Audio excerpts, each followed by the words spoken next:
The House will come to order. Today, the Pledge of Allegiance will be led by Representative Martinez, House District 52. I pledge allegiance to the flag of the United States of America and to the republic for which it stands, one nation, under God, indivisible, with liberty and justice for all. Mr. Schiebel, please call the roll. Representatives Amabile, Armagost, Bacon, Byrd, Bockenfeld, Here. Basenecker, Bottoms, Representative Bottoms, Bradfield, Bradley, Brown, Catlin, Clifford, Doherty,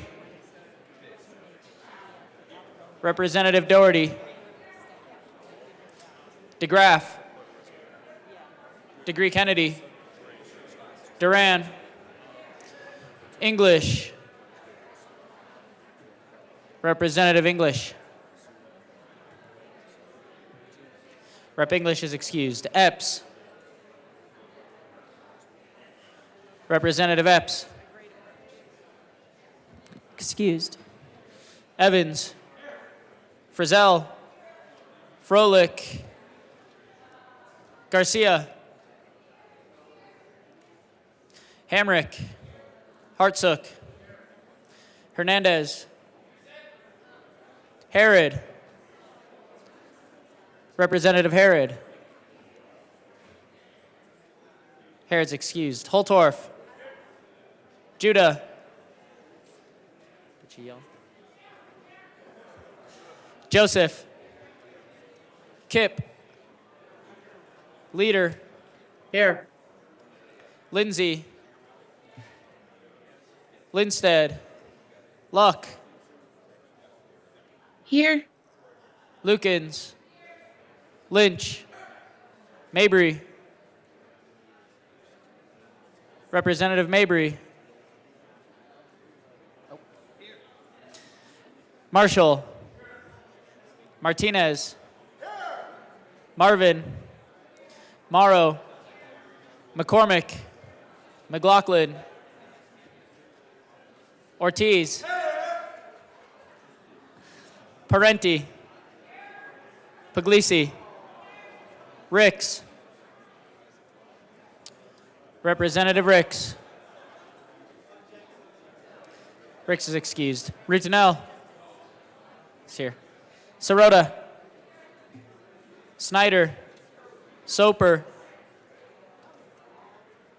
Representative Soper, Excused. Story, Rep. Story, Taggart, Titone, Valdez A, Velasco, Vigil, Weinberg, Weissman, Wilford, Wilson, Winter, Woodrow, Young, and Madam Speaker.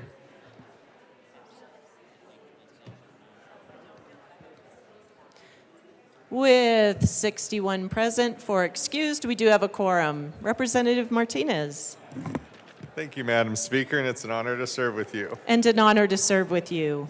All right, members, so potatoes didn't do it for you yesterday, and that's okay, because we got plenty more of the good stuff that we grow in my district that we have for you. So I know for a fact that you all love Pueblo Chile, because there's none on your desk anymore. It is all gone, which means that you have all eaten it all, and it was delicious. So, if you love Pueblo Chiles, if you love your sloppers, and you love dousing your meals in Chile, as you should as a Coloradan, then you will vote yes on the journal today. So, Madam Speaker, I move that the Journal of Monday, March 4, 2024 be approved as corrected by the Chief Clerk. Thank you. Members, you've heard the motion that the journal be approved as corrected by the Chief Clerk. All those in favor say aye. All those opposed, no. The ayes have it, the motion is adopted. Members, I will invite you to take your seats. We have business this morning.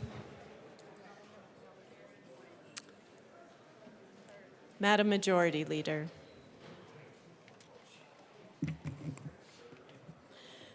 Thank you, Madam Speaker. I move to lay over the special orders calendar to tomorrow, March 6th, 2024. Seeing no objection, the special orders calendar will be laid over as requested by the Majority Leader. Madam Majority Leader. Thank you, Madam Speaker. I move to proceed out of order for consideration of resolutions. Seeing no objection, we will proceed out of order for consideration of resolutions. Mr. Schiebel, please read the title of Senate Joint Resolution 12. Senate Joint Resolution 12 by Senators Gardner and Bridges, also Representatives Armagost and Joseph, concerning the designation of March 4th, 2024 as Colorado Aerospace Day. Representatives Joseph and Armagost. Representative Joseph. Thank you, Madam Speaker. I move Senate Joint Resolution 12, and I would invite members to please read this resolution in their own private time. Thank you, Madam Speaker. The resolution has been properly moved. Please proceed. Thank you, Madam Speaker. Yesterday, we had a very successful Aerospace Day, and as you know, aerospace drives innovation and technological advancement, not only within the industry itself, but also in other sectors. Many technologies developed for aerospace application find their ways into everyday products and services, from materials, science, to communication systems. The aerospace industry is a major contributor to the global economy. It generates substantial revenue through aircraft manufacturing, space exploration, satellite deployment, and related services. Additionally, it creates jobs directly in manufacturing, engineering, and research, as well as indirectly in supporting industries.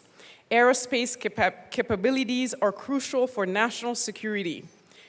Military aircrafts, satellite for reconnaissance and communication, and space-based missile defense system all contribute to a nation's defense capabilities. A strong aerospace industry is essential for maintaining a military superiority and protecting national interest. Representative Armagost. Thank you, Madam Speaker. Commercial aviation plays a vital role in connecting people and goods across the globe. Air travel facilitates international trade, tourism, and cultural exchange, contributing to economic growth and globalization. The aerospace industry enables humanity's exploration of space, expanding our understanding of the universe and pushing the boundaries of science and technology. Space missions contribute to scientific discoveries, technologies, innovation, and inspire future generations. While traditionally associated with high fuel consumption and emissions, the aerospace industry is increasingly focused on sustainability. Efforts to develop more fuel-efficient aircraft, alternative propulsion systems, and reduce carbon footprint are crucial for mitigating environmental impact. Overall, the aerospace industry plays a pivotal role in shaping the modern world, driving progress, and addressing global challenges, and Colorado is leading the way. Representative Joseph. Thank you, Madam Speaker. We invite you today to vote yes on this resolution in order to show your support to our aerospace and defense industry here in Colorado. Thank you, Madam Speaker. Thank you. Representative Mabry. Thank you, Madam Speaker. Members, in the first year of his presidency, Dwight Eisenhower warned us that every gun that is made, every warship that is launched, every rocket that is fired signifies, in the final sense, a theft from those who hunger and who are not fed, those who are cold and who are not clothed. The world in arms is not spending money alone. It is spending the sweat of its laborers and the genius of its scientists and the hopes of its children. Perhaps the first and foremost difference between Eisenhower's era and our own is the sheer size of major weapons firms. Before the post-Cold War merger boom of the 1990s, there were dozens of significant defense contractors. Now there are just 5 big, enormous players: Boeing, General Dynamics, Lockheed Martin, Northrop Grumman, and Raytheon. Several of these were named in the resolution today. These big 5 routinely split more than $150 billion in Pentagon contracts a year.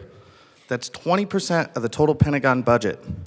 $150 billion a year in contracts when experts in the housing space believe that it would cost $50 billion to end homelessness. $50 billion once, not $50 billion a year. A third of these yearly contracts to end homelessness.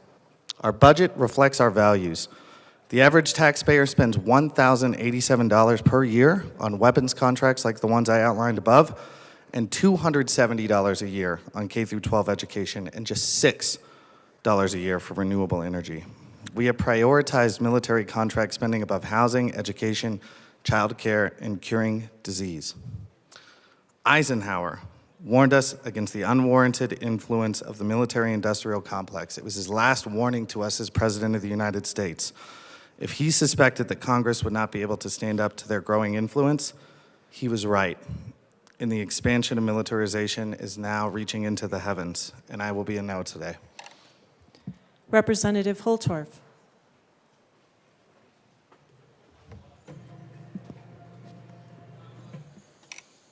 Thank you, Madam Speaker. Thank you, esteemed colleagues. I respect the right of every representative to come and speak, as I ask for the same respect of me. Now, for those of us that understand the importance of this resolution, I know all of you hold this little device in your hand. It's rectangular, it's plastic, and it talks to you every minute, almost every hour of every day, sending messages, answering voice calls, looking at news and articles. Ladies and gentlemen, without aerospace, aeronautical, and space technology developed by this country through our aerospace companies and the American ingenuity that allowed for that technology to flourish, which does not in many parts of the world, that are also impoverished, where people are hungry and their economies are depraved and depressed. Without that technology, you could not do what you do with that device. You see the geospatial satellite technology that provides for that and provides for you to find that location, that restaurant that you're looking for in the city as you type it into your GPS device, and that application that gets you to that place on time. Without this technology developed by these companies in this great country, you do not get that privilege. So I'm going to be a very strong supporter of what this country does, what technology that's developed in this country. Some of the most advanced technology in the world comes out of these companies. I will not cast aspersions against them. I know the world is a dangerous place. I know there is evil in the world. I know, because I have served in the Middle East in combat, that there are countries, there are terrorist organizations, there are theocratical dictatorships that want to kill our Western way of life and destroy who we are and what we are. You could not even assemble like this in those countries. You could not speak freely as my colleague does. And I respect his privilege to speak freely, because some of the places I have served in, your punishment for speaking that way is a 7.62 discharge from the front end of an AK-47. Representative Holtorf to the Aerospace Day resolution. Thank you. Thank you for your leadership. I want you to understand the importance of technology in this country. I want you to understand the importance of our Western way of life.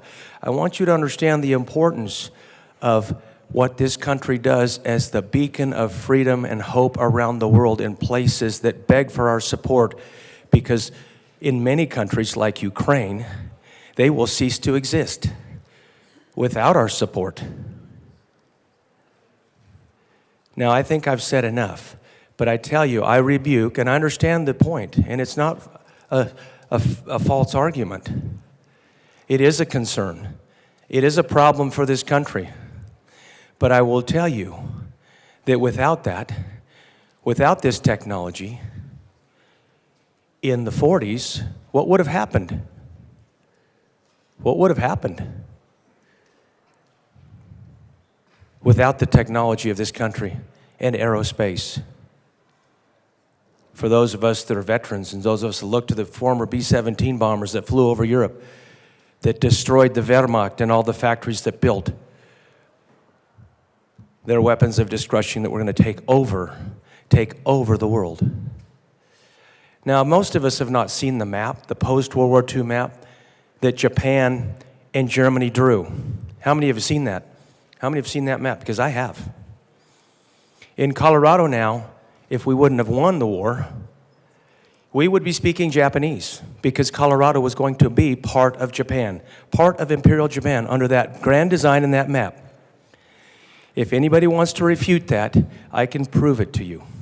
So please be very careful when we try to cast aspersions, we try to talk down, and we try to say things that go against what this country has done in the world. And I know there's not all good, but to allow for the advancement of technology and the elevation, ladies and gentlemen, of the standard of living across the world. No country has elevated the standard of living of humanity in this world greater than the United States of America and the technology that comes from these people in the aerospace industries and this resolution. I will be a strong supporter of this resolution despite the previous comments. Thank you. Representative Ortiz. Thank you, Madam Speaker, and I want to thank the bill sponsors for bringing this, or the resolution forward. I want to appreciate the comments of my colleague from Denver. Even though he's going to be a no vote today, I really think that the heart of what he's saying is that we spend a lot of money on defense. And for those of us that have served, I think we understand why. But I'm coming before you today to say we can also spend that kind of money on education, on healthcare. Can you imagine how much our kids would be thriving if we were spending that kind of money on education and on healthcare? But I'm gonna be a yes today, and I'm a proud supporter of the aerospace industry because I really think the destiny of humanity is in the stars. I think if we really want to advance renewable energy, if we want to advance nuclear fusion technology, a lot of what's gonna drive it is going among the stars and sending people out there and maintaining their life support, maintaining the mission that they're trying to do. And that's what our aerospace industry does, not just maintaining and helping us get to vacations and helping us visit family and helping us get around the world, but they're really pressing the edge of what humanity is capable of. Yes, we need to watch them. Yes, we need to regulate them. We've seen what's been going on with Boeing lately, right? Yes, we need to make sure we're judicious with military spending. And yes, we need to make sure we're taking care of our people. We can do all those things if we work together as elected leaders and if the American people stay on guard. So I appreciate the comments of my colleague from Denver. I agree with him. We spend entirely too little money on education and healthcare and on supporting our unhoused neighbors. But I'm a proud supporter of the aerospace industry, and I'm going to be a yes today. Representative Hartsock. Good morning. Thank you, Madam Speaker. I suppose there's two ways to look at things. The glass is half empty, or it's half full. Clearly, you all know I spent 26 years in the military. It wasn't for lack of trying to get us to the moon. It took technology, it took money, it took resources. And what came out of that? A lot. Healthcare leaped forward, research leaped forward, development leaped forward. We can sit here and whine about what the problems are in the world, or we can strive to go forward and do the best with what we have. I opt for the half-full glass. Aerospace industry and the defense industry has done more for this country and this world in bringing solutions to you name it, healthcare, education. I've sat in Iraq and Afghanistan and worked in schools. I've been stationed in Europe and worked in schools. I've been stationed in Korea and I've worked in schools. So don't tell me that we spend too much. This industry has raised more people out of poverty and has done more for humanity to expand our vision, expand our dreams, not only to outer space, but to communications, to everything we do in this chamber, from our cell phones, our laptops, our iPads. That's all run by aerospace. We launch satellites, and they take rockets, and those come from those industries that are named. They provide a tremendous benefit for mankind, because it's not just those of us sitting in this chamber, it's everywhere around the world. The darkest places of this world that I've been to where somebody can pull out a cell phone and has communication. They develop vaccines and things in other countries that wouldn't exist except for the defense industry and the money that it poured into research and development. So I would urge you, look at the glass as half full and keep striving forward and reach for the stars. We'll absolutely be voting in support of this resolution. Thank you. Representative DeGraff.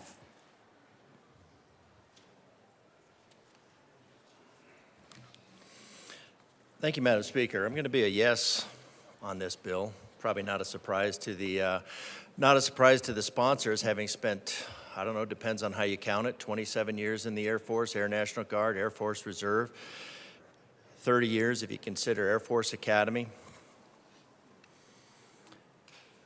My colleagues' points are not without merit. We spend a lot of money. We spend a lot of money on the military and in the military.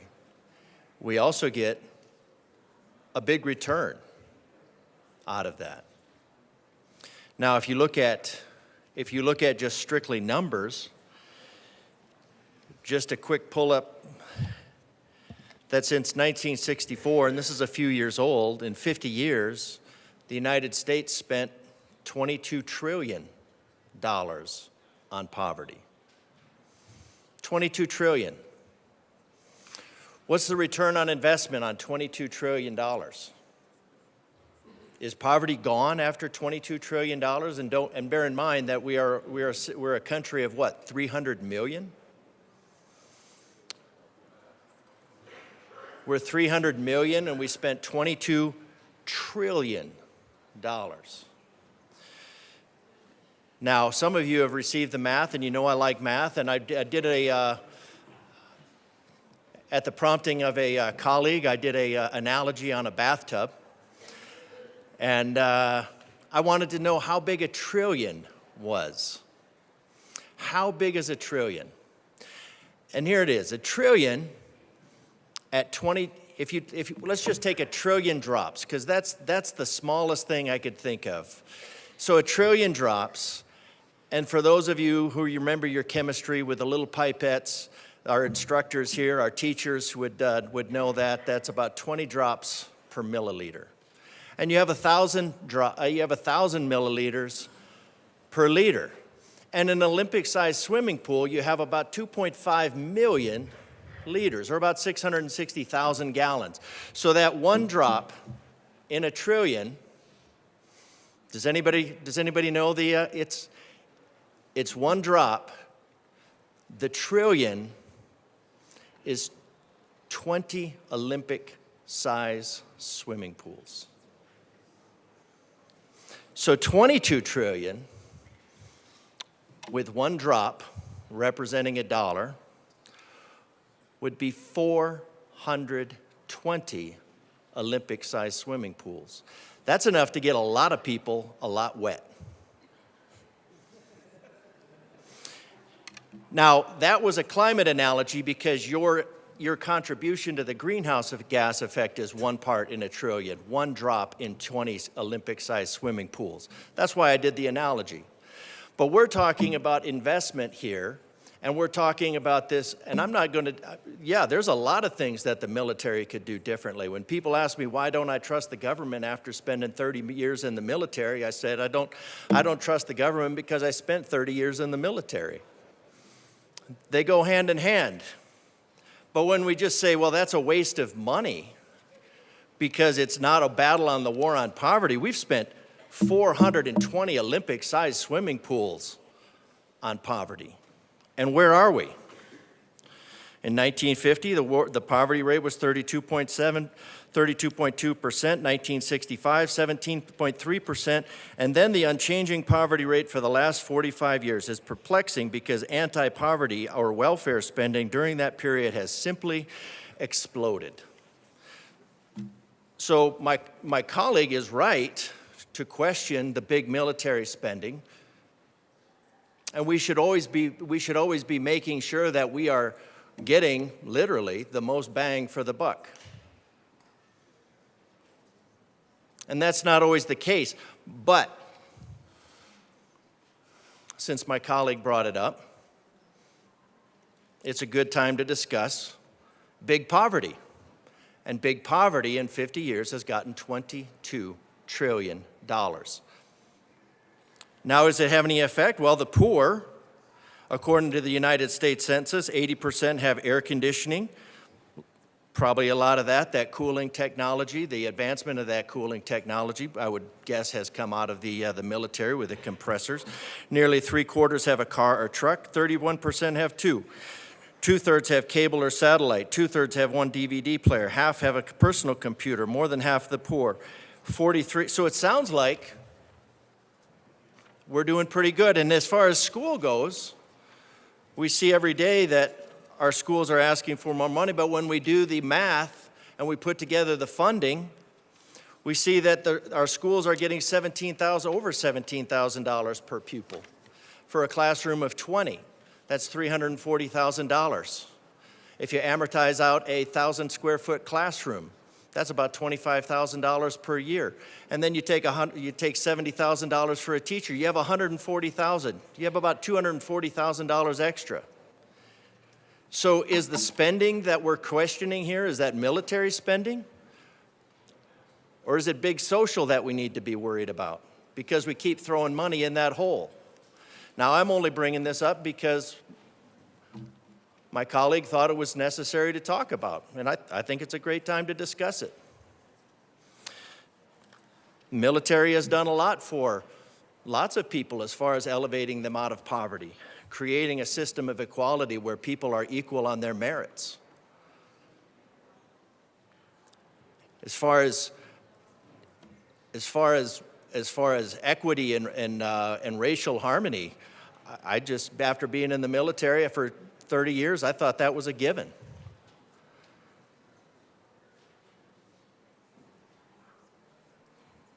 Institutions like the Tuskegee Airmen, renowned, revered, not because of their skin color, but because of their skill, because of who they are, the barriers that they broke down, the injustice that they suffered at the hands of at certain ideas in government.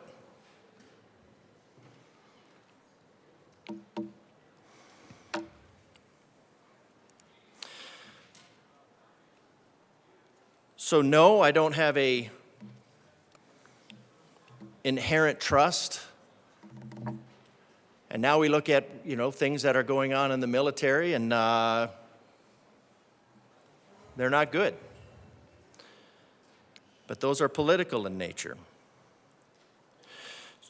So I do appreciate my colleagues bringing up the fact that we should be more scrupulous with any funds that we spend. But if you want to compare apples and oranges, we need to look at big military, compare it to big poverty, because big poverty is outspending big military.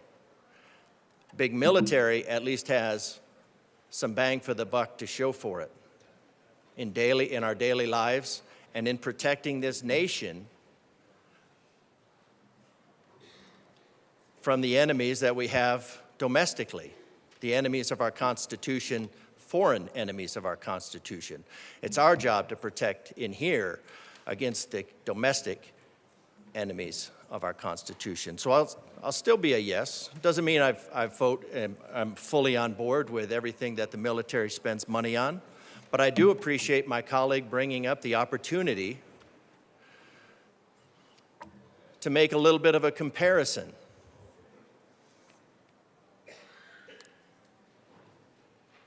$22 trillion, 420 bathtubs, one drop at a time. That's all wet. Representative Armagost and Representative Joseph. Thank you, Madam Speaker. To bring it back to the resolution for today, I think it's important to really focus on what Colorado Aerospace Day is and why it's here. With what we did yesterday, which is the day that we are honoring with the Governor and Lieutenant Governor's support on Colorado Aerospace Day, for those of you that were able to walk around on the second floor, it was filled with the maximum amount of vendors that were allowable to be in the Capitol at any given time. That didn't even cover near the amount of technology and businesses that are Colorado's aerospace. Not only were those vendors here and higher learning, higher education, all the different entities were here that have everything to do with Colorado aerospace. We also had high school students here in the Capitol, and for those of you that heard me and my co-chair slash co-prime on this talk yesterday, there was a reception last night where 2 astronauts spoke about their multiple missions into outer space. There were high school students there that were given the opportunity to ask a number of questions and learn from these astronauts and study, getting influenced and getting impressed and otherwise motivated to get into aerospace, to get into space flight, get into the technologies that are involved. This is something that in our Colorado caucus that we have, the Aerospace and Defense Caucus, that the 2 of us get to co-chair, and there are many members of within the chamber here. This is something that, like every caucus, does work here in the Capitol to include entities outside of this building. The internships that are able to be provided, the ability to connect youth and innovation into our aerospace, science and technology in our country, but especially in our state. Colorado is leading the way in aerospace. This is something beyond military spending. This is something beyond flights to the moon. This is something where we're putting people in outer space and evolving into missions to other planets that we haven't explored yet. Stuff that we are excited the same way people were excited in the 60s for the first moonwalk. This is something that goes way beyond spending for military aviation. I can speak to that too, as a military veteran myself in Iraq. I've personally called for air support, which saved my butt and is the only reason you have to listen to me today, because I wouldn't be here otherwise.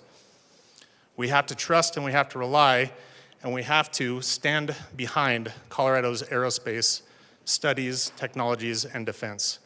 It is what is keeping our country safe and our state safe from all enemies, foreign and domestic.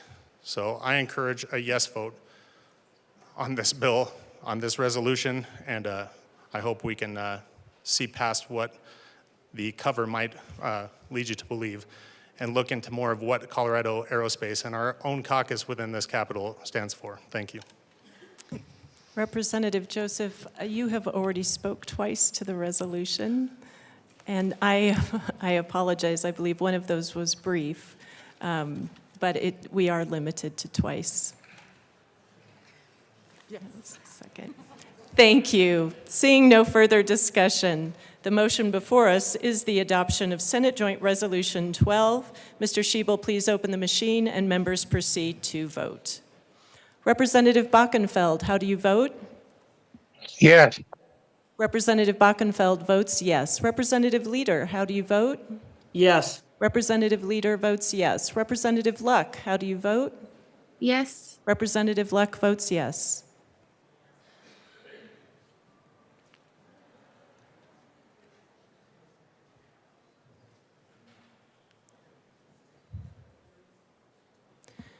Please close the machine. With 59 aye, 6 no, 0 excuse, Senate Joint Resolution 12 is adopted. Co-sponsors.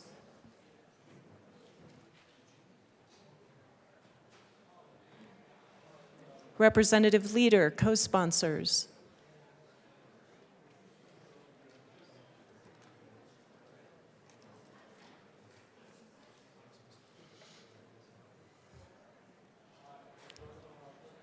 Please close the machine.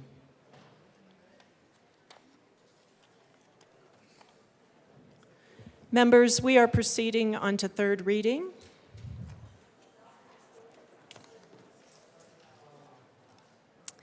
Mr. Shebel, please read the title to House Bill 1347.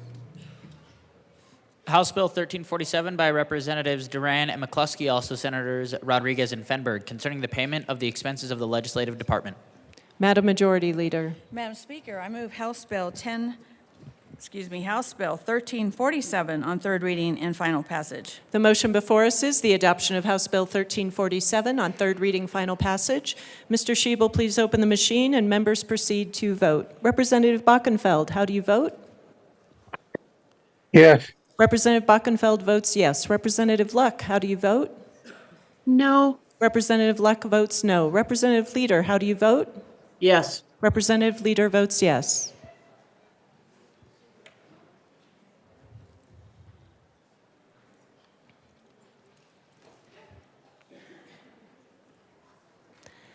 Please close the machine. With 49 ayes, 16 no, and 0 excused, House Bill 1347 is adopted. Co-sponsors.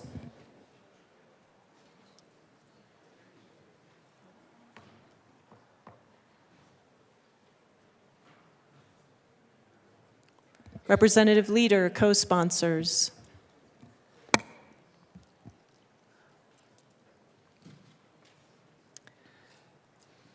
Please close the machine.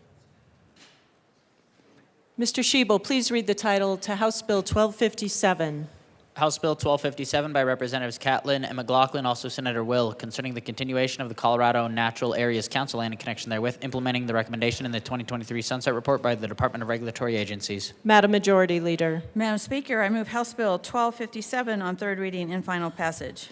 The motion before us is the adoption of House Bill 1257 on third reading and final passage. Mr. Shebel, please open the machine and members proceed to vote. Representative Bockenfeld, how do you vote? Yes. Representative Bockenfeld votes yes. Representative Luck, how do you vote? No. Representative Luck votes no. Representative Leader, how do you vote? Yes. Representative Leader votes yes.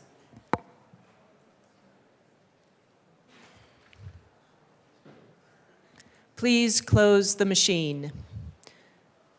With 62 aye, 3 no, 0 excused, House Bill 1257 is adopted. Co-sponsors.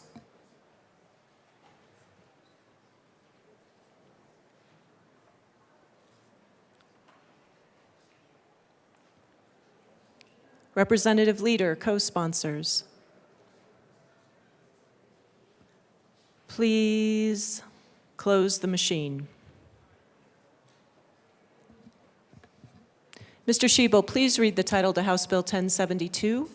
House Bill 1072 by Representatives Burton Frizzell, also Senators Kirkmeyer and Fields, concerning increased evidentiary requirements in criminal proceedings for protection of victims of sexual assault. Madam Majority Leader. Madam Speaker, I move House Bill 1072 on third reading and final passage. The motion before us is the adoption of House Bill 1072 on third reading, final passage. Mr. Shebel, please open the machine and members proceed to vote. Representative Bockenfeld, how do you vote? Yes. Representative Bockenfeld votes yes. Representative Luck, how do you vote? Yes. Representative Luck votes yes. Representative Leader, how do you vote? Yes. Representative Leader votes yes.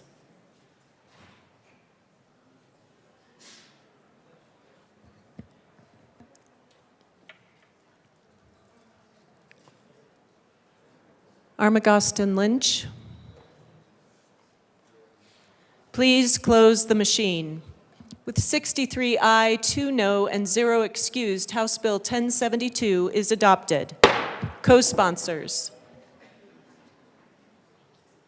Representative Leader, co-sponsors.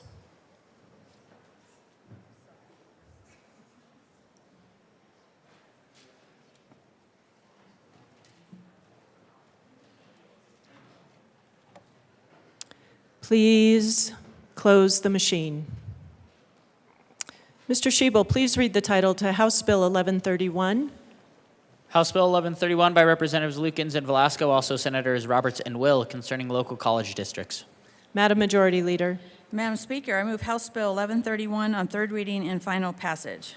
The motion before us is the adoption of House Bill 1131 on third reading and final passage. Mr. Shebel, please open the machine and members proceed to vote. Representative Bockenfeld, how do you vote? No. Representative Bockenfeld votes no. Representative Luck, how do you vote? No. Representative Luck votes no. Representative Leader, how do you vote? Yes. Representative Leader votes yes.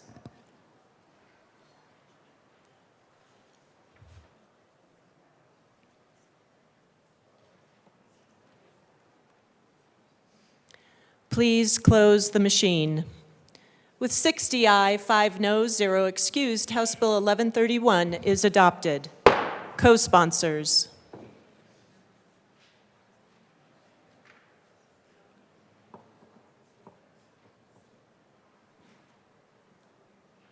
Representative Leader, co-sponsors. Please close the machine. Mr. Shebel, please read the title to House Bill 1228. House Bill 1228 by Representative Morrow, also Senator Baisley, concerning flexible scheduling options for corrections officers that result in differences in overtime pay. Madam Majority Leader. Madam Speaker, I move House Bill 1228 on third reading and final passage. The motion before us is the adoption of House Bill 1228 on third reading and final passage. Mr. Shebel, please open the machine and members proceed to vote. Representative Bockenfeld, how do you vote? Yes. Representative Bockenfeld votes yes. Representative Luck, how do you vote? Yes. Representative Luck votes yes. Representative Leader, how do you vote? Yes. Representative Leader votes yes.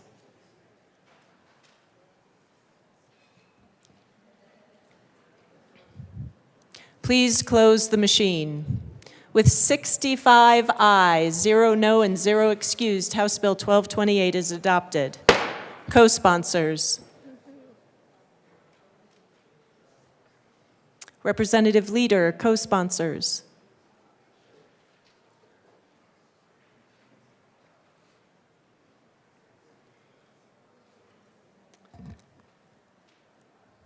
Please close the machine. Mr. Shebel, please read the title to House Bill 1275. House Bill 1275 by Representatives Catlin and Morrow, also Senator Simpson, concerning the continuation of the underfunded courthouse facility cash fund commission and in connection therewith, implementing the recommendation in the Department of Regulatory Agencies 2023 Sunset Report. Madam Majority Leader. Madam Speaker, I move House Bill 1275 on third reading and final passage. The motion before us is the adoption of House Bill 1275 on third reading and final passage. Mr. Shebel, please open the machine and members proceed to vote. Representative Bockenfeld, how do you vote? Yes. Representative Bockenfeld votes yes. Representative Luck, how do you vote? Yes. Representative Luck votes yes. Representative Leader, how do you vote? Yes. Representative Leader votes yes.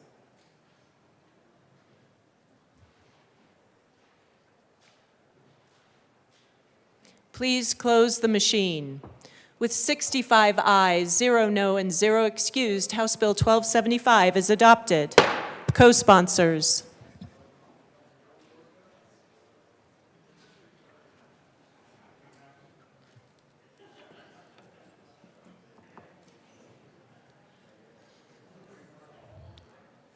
Please close the machine. Mr. Shebel, please read the title to House Bill 1234. House Bill 1234 by Representatives Morrow and Catlin, also Senators Roberts and Hanson, concerning the continuation of high-cost support mechanism funding for rural telecommunications providers and in connection therewith, implementing the recommendations in the 2023 Sunset Report by the Department of Regulatory Agencies. Madam Majority Leader. Madam Speaker, I move House Bill 1234 on third reading and final passage. The motion before us is the adoption of House Bill 1234 on third reading and final passage. Mr. Shebel, please open the machine and members proceed to vote. Representative Bockenfeld, how do you vote? Yes. Representative Bockenfeld votes yes. Representative Luck, how do you vote? No. Representative Luck votes no. Representative Leader, how do you vote? Yes. Representative Leader votes yes.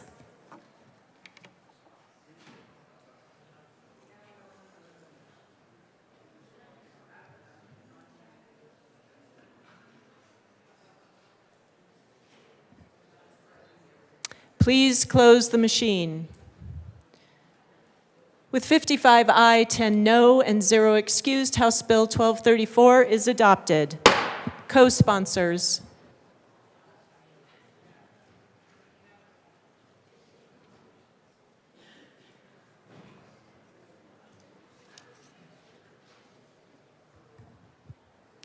Please close the machine. Members, that concludes our third reading of bills. We do have consideration of Senate amendments to House bills. Mr. Schiebel.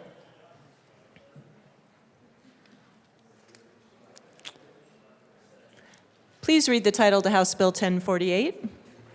House Bill 1048 by Representatives McCormick and Martinez, also Senators Janal and Pelton B, concerning the provision of veterinary services through telehealth. Representative McCormick. Thank you, Madam Speaker. I move to concur with Senate amendments to House Bill 1048. Please proceed. Thank you, Madam Speaker. So you all know that over in the Senate, sometimes they just don't quite understand things, and they need a few more words to make it clear. And so they added some more words to better define for them what tele-advice and tele-triage are in the telehealth space for veterinary medicine, and we're okay with that. So I urge an aye vote. Representative Martinez. Thank you, Madam Speaker. Sometimes the Senate is correct, so we agree. But it's not all the time. Thank you, members. The motion before us is to concur with Senate amendments to House Bill 1048. Mr. Schiebel, please open the machine and members proceed to vote. Representative Bockenfeld, how do you vote? Yes. Representative Bockenfeld votes yes. Representative Luck, how do you vote? No. Representative Luck votes no. Representative Leader, how do you vote? I will televote yes. Thank you, Representative Leader.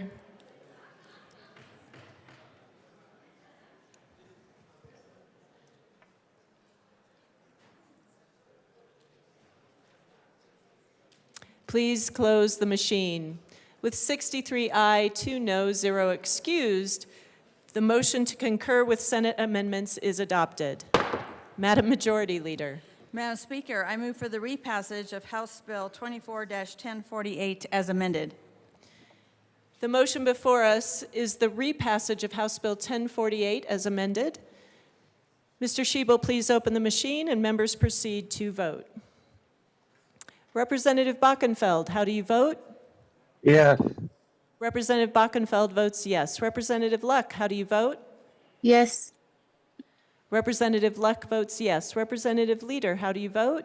Yes. Representative Leader votes yes. Please close the machine. With 65 ayes, 0 noes, 0 excused, House Bill 1048 is repassed as amended. Co-sponsors.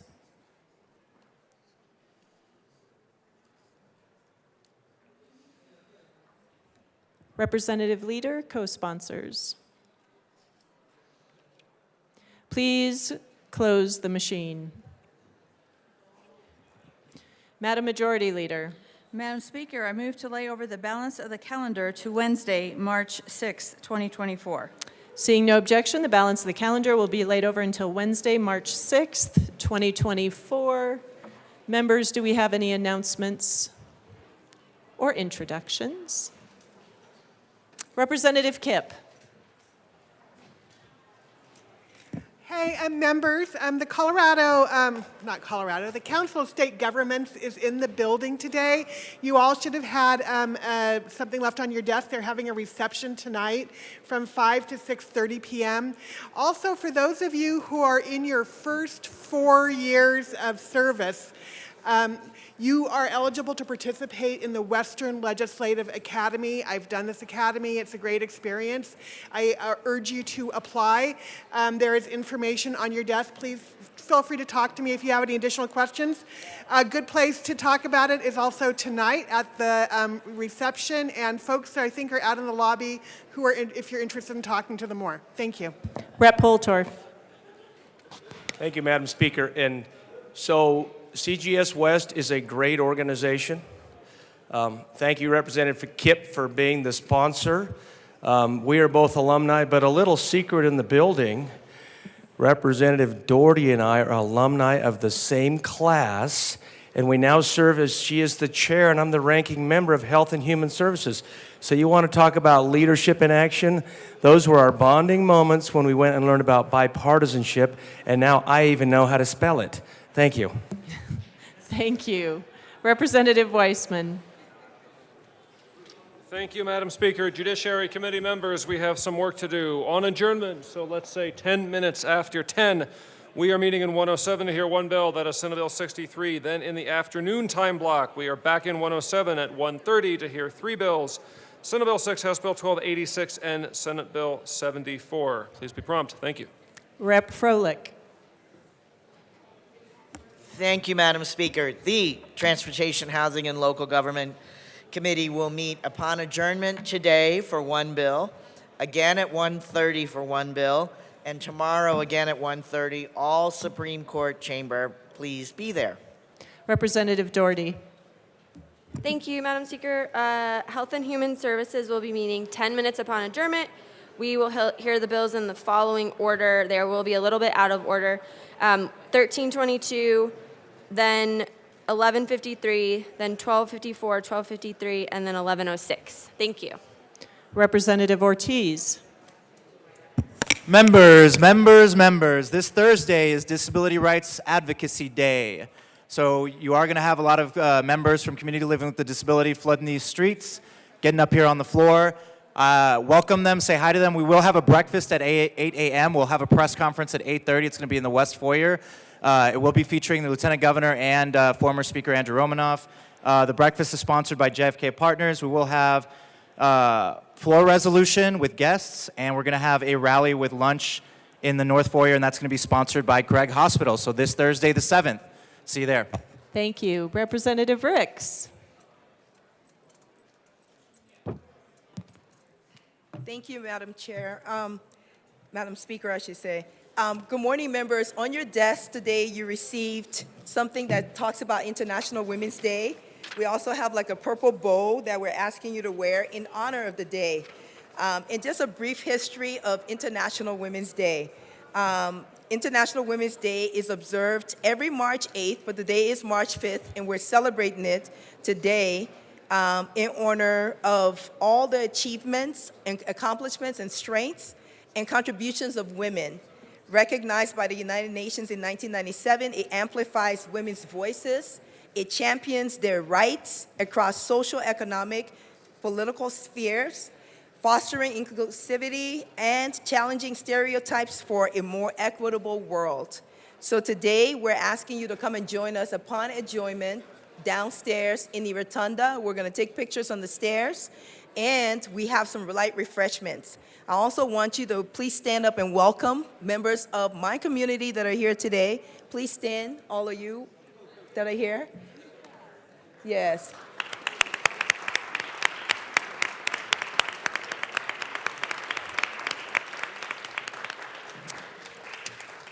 Thank you so much, and please come downstairs. We have fruit, vegetables, Danishes, juice, coffee. Grab a bite. Thank you. Madam Majority Leader. Thank you, Madam Speaker. I move that the House stand in recess until later today. The House will stand in recess until later today.